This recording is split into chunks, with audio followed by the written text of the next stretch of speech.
वजीर आजम शाहिद खाकान अब्बासी और सिपह सालार के दरमियान अहम मुलाकात हुई, जिसमें जनरल कमर जावेद बाजवा ने तजवीज़ दी कि वक्ती और आर्जी फवाइद के लिए फौज तैनात नहीं की जा सकती।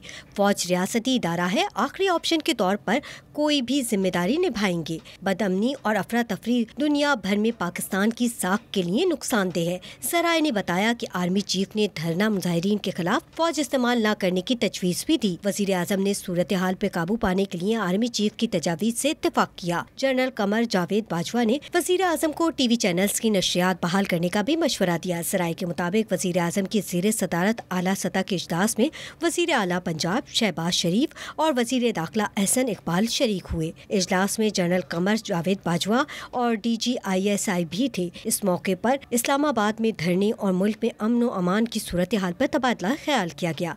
जराये के मुताबिक 2 घंटे से जायद जारी रहने वाले इजलास में धरने का मामला बातचीत के जरिए हल कराने पर इत्तेफाक किया गया। बेशतर अरकान ने ताकत का इस्तेमाल न करने का मशवरा दिया। अहम शख्सियात को धरना कायदीन से मुज़ाकरात का टास्क दिए जाने का भी इम्कान है।